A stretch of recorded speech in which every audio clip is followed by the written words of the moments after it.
Hello, gorgeous. This episode is brought to you by my Heal Your Money Beliefs workbook and training. And I am bringing it to you for free because the training and the workbook is so powerful. And it truly is my mission to help more good-hearted, mission-minded, soul-led, purpose-driven leaders make more money and make more impact. And so I wanted to bring this out to you to help you through this time of uncertainty. If you're feeling funky about money or where your money is coming from, I wanted to bring this to you so that we can all heal our money beliefs together and rise and champion each other. So make sure you grab it in the description below and download it and then watch the training. It's about an hour long. It's so powerful and it will be a massive game changer for you as well. And I cannot wait to hear how it serves you in shifting your money mindset as well, because this is basically everything I lay on the table as to how I shifted mine from being broke and in debt to now loving my business and being able to travel all over the world with my family. And it is truly a blessing, and I am nothing special. And through doing this work, this is how I was able to transform my money mindset and recover from an eating disorder as well. Crazy. Like, it's super powerful. So I'm excited to hear how it serves you. Download it below.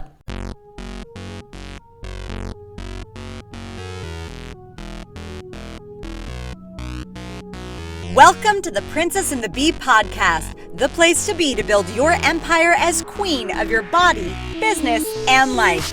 I'm your host, Kimberly Spencer, founder of crownyourself.com, and I'm an award-winning coach, Amazon best-selling author, and multi-passionate entrepreneur. Each week, I give you the systems, strategies, and success stories to help you master your mindset, communicate with ease, and triple your productivity so you make the income and the impact you deserve. Imagine this podcast as your weekly spark of inspiration as you take it to the next level with all the B's of your life: body, business, bank account, boys, and babies. Let's make it rain. Hello, my fellow sovereigns, and welcome back to another episode of The Princess and the Bee. I am so excited to be here with you. I know it has been a hot minute since I have recorded an episode because I can give all the excuses in the world, and frankly, life. And frankly, we were so slammed with launching our agency, and I didn't think I'd have to start hiring people so fast. So I was a little surprised because I've never had an offer like our guest podcasting agency, Communication Queens, take off so fast and have so much demand, and then also have all the teams and support and systems and then travel and all the things that have been all wonderful. And content production really took a back burner for me for the summer and for Q3, pretty much all of Q3. And as we are about to enter into Q4, I am just excited to be back here with you. I am excited to go into this next phase of life with such freaking gusto. There are some big transformations that are on the horizon for the Spencer family. And no, I am not pregnant again. I just want to be clear about that. That I am birthing. I told Spike, I said, I am birthing a new version of me this year. Like, this is not, I'm not birthing another human out of me at this moment. The new human that I birth is going to be myself. And there are just some really exciting developments. As you know, I have been back in Los Angeles for the past 8 months. Now it's been 8 months since we moved back from Australia. And there has been so much transition with moving family members and closing out lives of my dad's life, my grandma's life, my aunt's life, all the people who passed last year, and then also closing out, or we're currently in negotiations for our deal for my parents' business, my family business that my parents have had and I've grown up with for 30 plus years. And that in itself is a grieving process and peace, and especially for my mom. And so we are navigating all the feels and all the deals that are going along with that. so that she can begin anew when we move next year. So like I said, there are some massive transitions happening, and I am so excited to be back here supporting you with content and being here through those transitions, because I feel like globally, from what I pick up from all of my clients, from just our community and the world at large, is that there are some pretty intense shifts happening even post-pandemic. And I think that just like there was back in 2020, there's a lot of fear. It's just a different type of fear. And fear comes in many flavors. And as you know, it's never new level, new devils. It's new level, and it's the same damn devil. It's that damn devil of fear coming back in again. And I know when you're entering into the unknown, as we are, branching into the unknown of moving, of leaving a city that I have loved and called home for 35 years, and closing out a very, very pertinent, poignant chapter in, I'm not even going to say chapter, like it's like a freaking volume of life, and beginning something new. And I'm so excited. I am so here for it. And I am so honored to be in the place that I am, and to have done the work that I've done on myself personally and as a family. And this summer, it wasn't just Spike and I getting certified as NLP master practitioners. I also sent my mom to NLP school, and she came back and she's having some really amazing breakthroughs. And so it was so great to be able to now communicate on that level, to have that level of understanding, of awareness of language, and conscious parenting, and just being able to regroup and shift these dynamics. But I know that when you enter into the unknown, it is scary and feels funky and doesn't feel safe, and it feels like sometimes that there's no certainty, and that everything is on shaky ground. And I don't just feel that for me, and for our transitions of what we're moving into, but I also see that and feel that from clients and from our community and from the world at large. And so I really wanted to address the shakiness. And I know when the pandemic started, I started blogging, and I did 90 days from fear to faith. And I'm not going to be doing 90 days of podcasting, but I will do a level of consistency that is very different than, being absent for a few summers, or not summers, but months, in order to kind of recalibrate, regroup, and reset. And so now I feel reset and set on a foundation that is very different. And having the amazing team, fast-growing team that I have now is just, it makes it all the more easier for me to be able to keep producing content, keep putting this out there. Because I do want to address one of the greatest fears that people have right now, and that's the fear around money. Because I don't know about you, I was talking to one of my clients, and she was like, Kim, to see your investments plummet $1 million. Like, that's what most people want to make in their lifetime. And yet, to see that, of like all your hard work and constantly doing the due diligence of putting money in and whatnot. And I'm not giving any sort of financial advice here, obviously, but I'm just sharing experiences, to see that drop. And I know, like, for us, we've seen our investments drop with the fluctuations of the stock market and crypto and all that. And when the economy feels like it's going awry, and the news is saying it's going awry, and people are screaming and getting worried about recession, it's very easy to allow our amygdalas to be swept up again in fear. And just like with the pandemic, just like with what I said all throughout that time, even when my dad was in the hospital, even when he died, like, all through that time, I have consistently and will continue to always and forevermore ring the battle cry of possibility. I remember when I was at Business Mastery in 2020, it was like such divine timing. And it was also such like a lean in moment of me choosing to go very last minute. I think I literally made my payment 2 weeks before it started. And I went in January 2020, and every major business that we know now today that are the multi-billionaire unicorns, those were created in a recession. So a recession, I'm going to say this, and you guys may not like this. A recession is a mindset. I know I said it.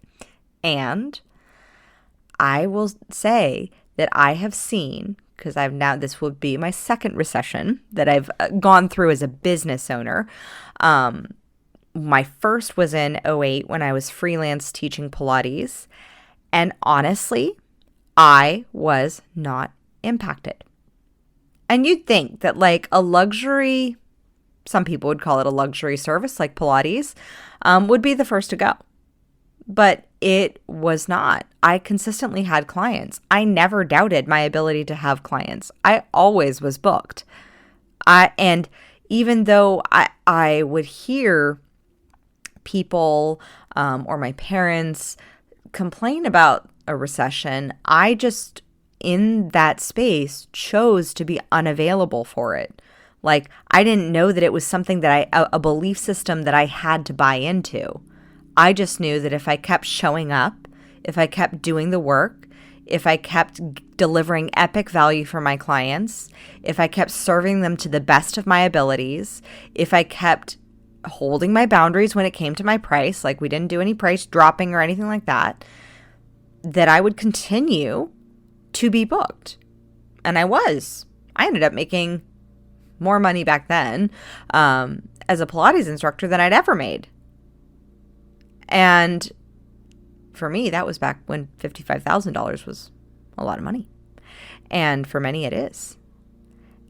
And that is the thing about the mindset. You have a choice as to what you allow into your mindset and to what excuses you choose to subscribe to. It is, yes, and I use that word subscribe very, very deliberately, because you can also just as easily choose to unsubscribe. And yes, subscribing to a belief system is just like subscribing to an email list. You opt in. Somewhere, consciously or unconsciously, you opt into a belief system. Now, the deeper you're seeing it result in your external circumstances in a negative way, the more unconscious a projection it is. So let me break that down. Our perception is our projection, and that is what is created in our reality. The more self-aware of our own internal belief systems, thought patterns, values, and decisions that we have, limiting decisions, self-limiting beliefs, and all that, the more we will be aware of when certain things come into our consciousness. Things that are already in our consciousness that we like having in our consciousness reflect and project happily. Things that we are deeply unconscious of that we don't like project unhappily. And so looking at something like, if you are struggling with sales, it's very easy, and the rest of the world will not fault you for it if you choose to blame the economy, if you choose to blame, whatever you want to blame.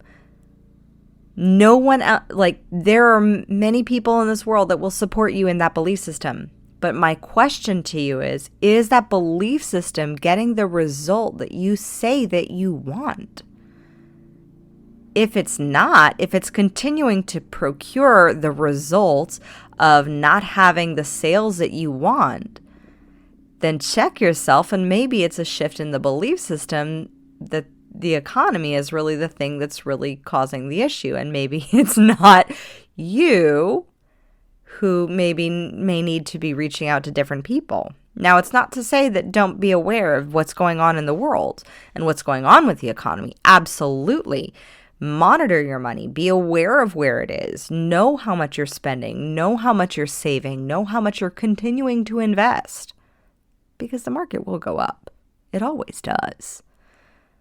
Now, I'm not saying that, again, as financial advice, but be aware, be cognizant, take ownership of your own actions, and take ownership of what are the actions that you are taking to procure more sales. What are the actions that you are taking as a business owner, as a leader, to grow, to expand, to double down on what it is that you say that you are trusting to manifest into your reality. So being aware of that mindset, I have seen people who have gone through recessions who make heaps of money. And I have seen people who go through recessions and they get, plummeted. What's the difference? Well, if there are people that go through a recession and profit and make money and grow financially and their business thrives, then that means that just because that there's a recession doesn't mean that you need to be personally affected by it. Let me say that again. Just because there is a recession does not mean that you need to be personally affected by it.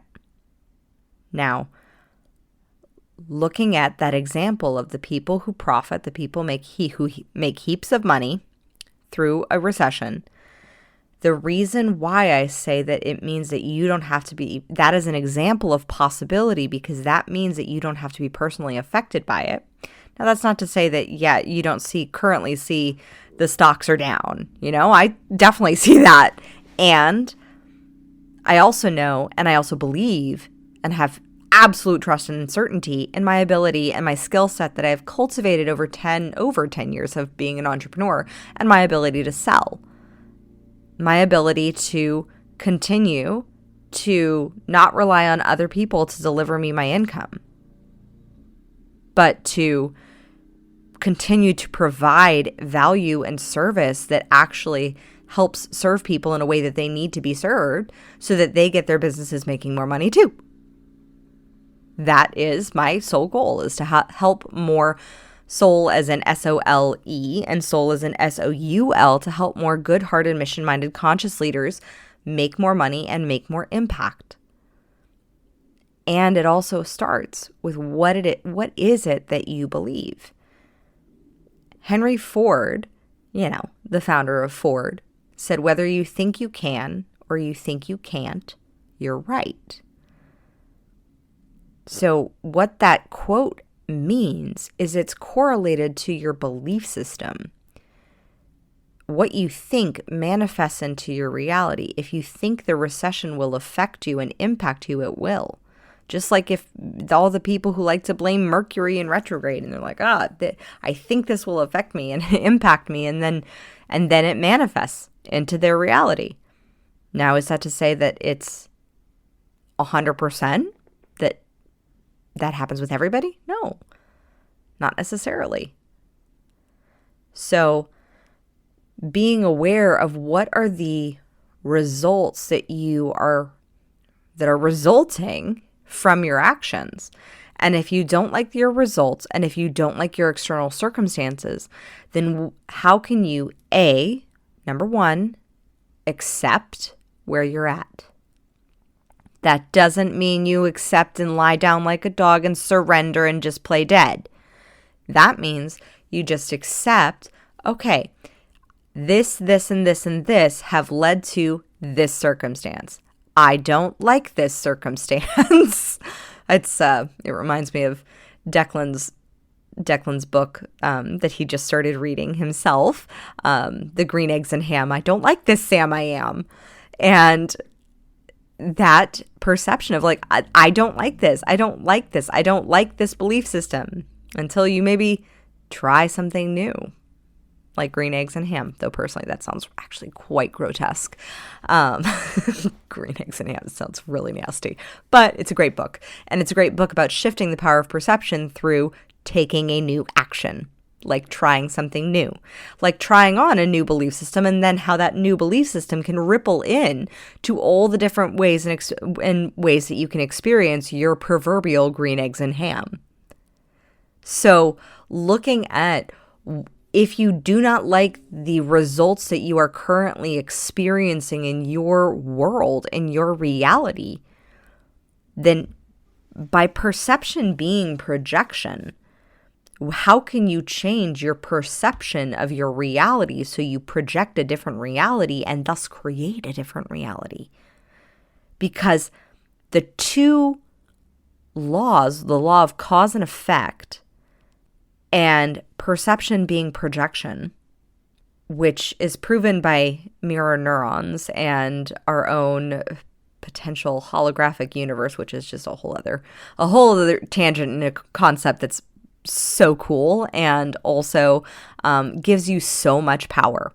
Because even though you may not, like the rest of the world may want to live at effect and blame the economy and blame, the government and blame so-and-so and, blame their old boss and blame their, even though the rest of the world may want to live at effect, or even, heck, blaming yourself, that's also not being at cause. That's also not being fully at cause, taking full responsibility, taking ownership, because in true ownership, there is no blame. There is simply acceptance and making a new choice, a new decision, and setting a new boundary of what you will and will not accept in your reality. And if you aren't accepting something, if you realize that you have been tolerating something that you no longer want to tolerate, then choose a different path. Make new choices. For example, if you don't like tolerating low sales, then look at, and if you have been, and it's okay, if you have been in the past blaming something, the economy, yourself, whatever, take a moment, forgive yourself, forgive your own perception, accept where you are, where your bank account is, where your finances are, where you're at, everything in your external reality that you have co-created with your relationship with the universe.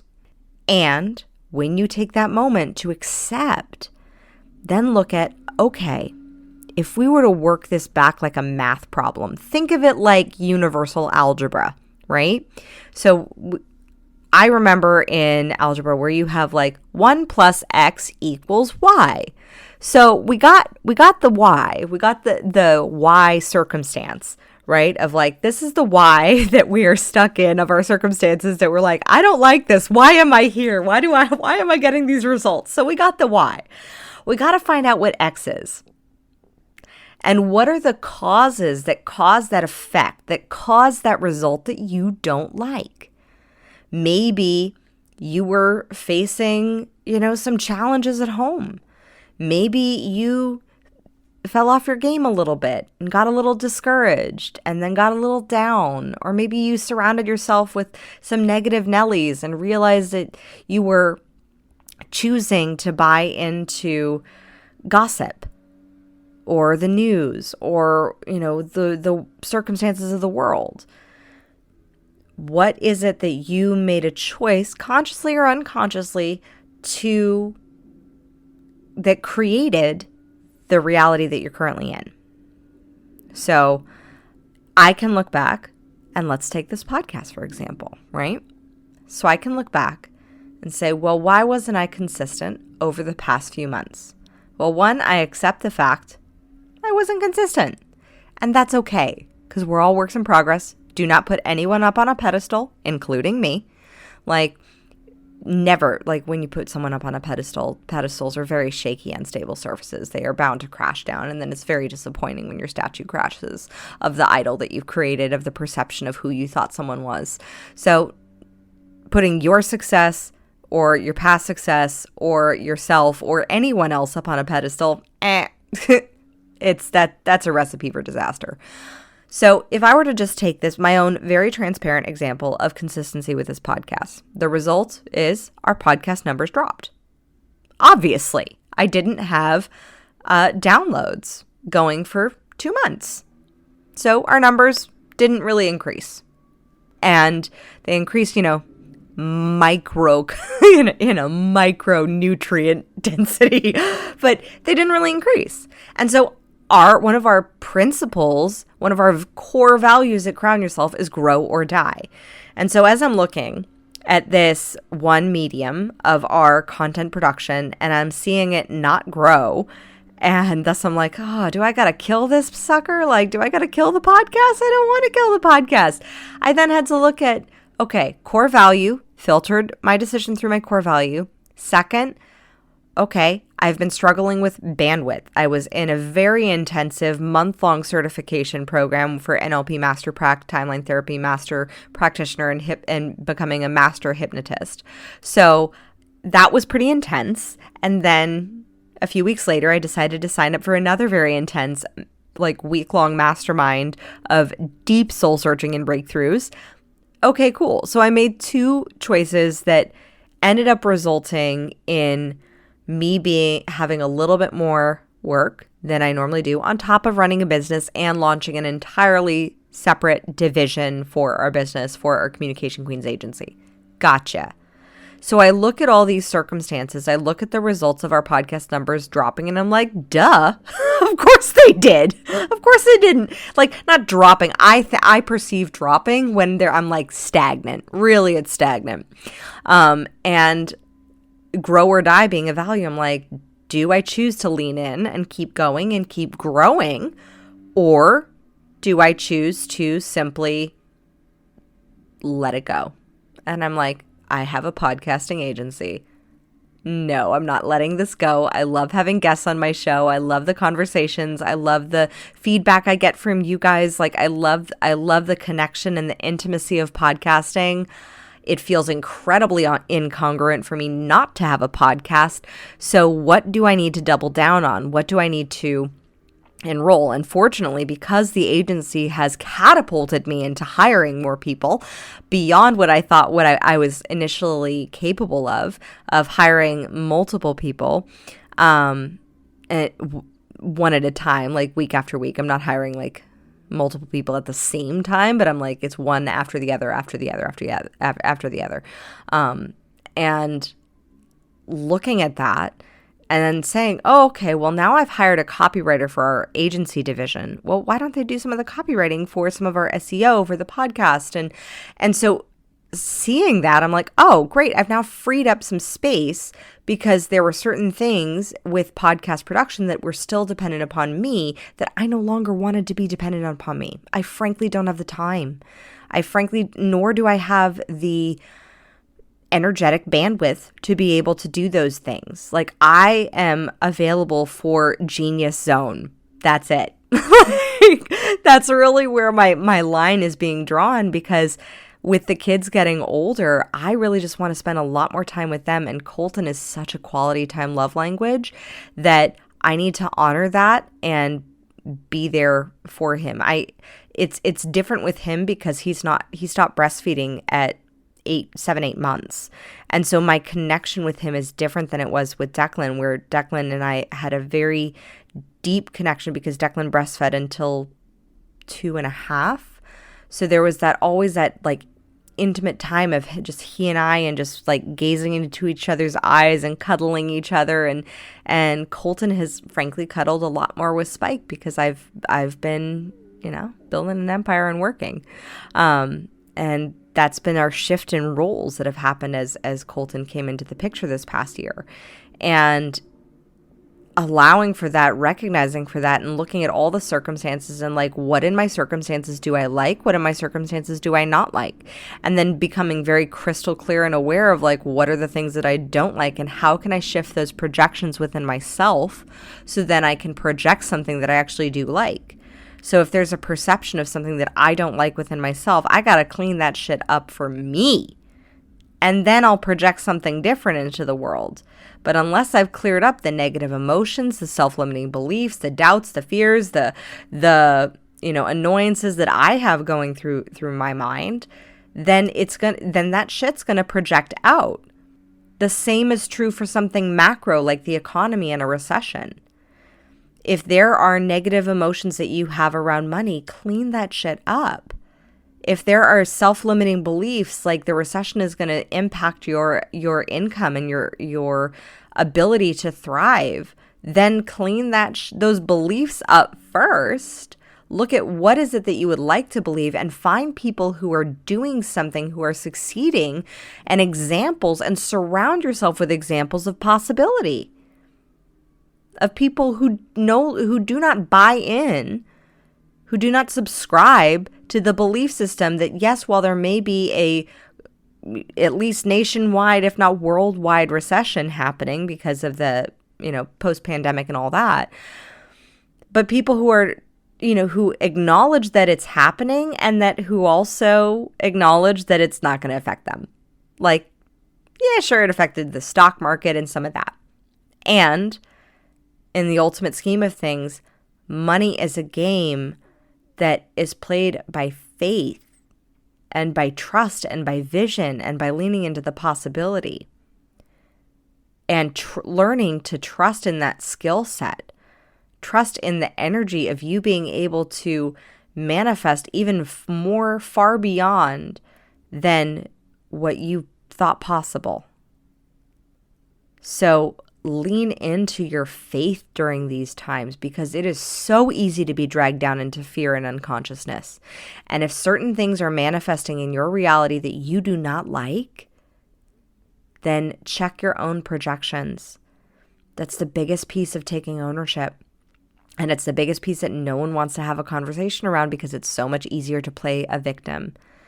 And I will let you know, my fellow sovereigns, that there is a new version of me that is coming through that is a bit more disruptive, because I am an Enneagram 8.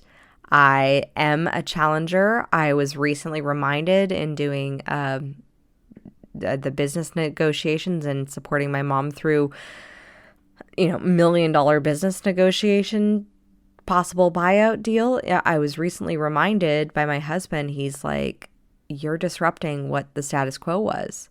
And I was like, oh, fuck, that's why. But that's the thing, is that I do believe that a part of my purpose was to disrupt some systems that frankly do need some disruption. And the system and the system of unconsciousness that we have been living with as a society, of allowing for ourselves to deflect and give away our own power, to blame others, instead of taking personal responsibility, and this ultimately through personal responsibility, actually getting to claim our own power, of the power that we have as human beings, as the divine incarnate, to be able to manifest amazing things in this world. Amazing, epic things. I am so excited for what we are manifesting in this next year. Do I have any idea how we're going to do it? I have some idea. I have clues, I have hints, I of course have strategy, and I have a vision, but the exact step-by-step of how everything will unfold, no, but I have faith. I have faith in something that is unseen, but I have seen it in my mind's eye, and you got to see it there first before you see it anywhere else. And when you think of those moments of those college kids who started Facebook and Instagram and the big companies and Uber and Airbnb, all of these were born out of the recession of 2007, 2008. The availability of the internet that we know today in 2022, making me do math, 14 years ago, Airbnb was not a thing. to go get into the stranger's car was something that was weird and only reserved for taxis. Like, these companies changed and revolutionized the face of our earth as we know it in a recession. What belief system do you think their founders were subscribing to? Because I highly doubt that it was buying into that recession means recession of ideas and possibilities. Recession is simply a state of the economy. And so it is a state of worry. But if you choose to look through the lens of possibility and see that most of the greatest companies that we know today, and by greatest I mean like financially wealthy companies today, the billion-dollar industries, they were created in the winter, the seasonal winter of business, the recessions, because that is when the true merit of a founder is founded. When they cultivate a resilience and an ability to seek out ideas and possibility. Because just because there's a recession does not mean that there needs to be a recession on your mindset of possibility, of your mindset of creativity, and of your mindset of adaptability and flexibility so that you can pivot with the next thing that comes along. Follow those nudges, follow those intuitive guidances. Lean into this time. Like, when I was at Business Mastery and Tony said, winter is coming. He's like, it's coming soon. And this was before anyone knew really about the pandemic. But he said, I don't know when it's going to land, but it's going to land hard. And those who are positioned with the right mindset, who are focused on possibility, vision, potential, and future, will be able to plant seeds that they will harvest, and it will be a bountiful, fruitful season of autumn. We just got to get through this winter first. And if I can support you through this winter as we actually move into, autumn and winter, but if I can support you through this podcast to do that, to give you the tools, the systems, the belief systems to lean into, to start unsubscribing from the unconsciousness and the victim mentality of society and choose to instead lean into your own possibility and greatness and the expansion of your ideas, then I can definitely find bandwidth for that, because that is my sole purpose. So, if you like this episode, if it resonated with you, I am so honored to be back here with you. And let's take this winter by frickin' storm. Remember to own your throne, mind your business, because your reign is now. Thank you so much for tuning in today. If what you heard resonated with you, be sure to subscribe and share your breakthroughs and ahas with me by leaving a review on iTunes so I can keep the magic flowing your way. And if you aren't already following us on social media, come experience the extra inspiration and queenly convos on Instagram at Crown Yourself Now, or visit our website at crownyourself.com. I am so excited to connect with you in the next episode. And in the meantime, go out there and create a body, business, and life that rules.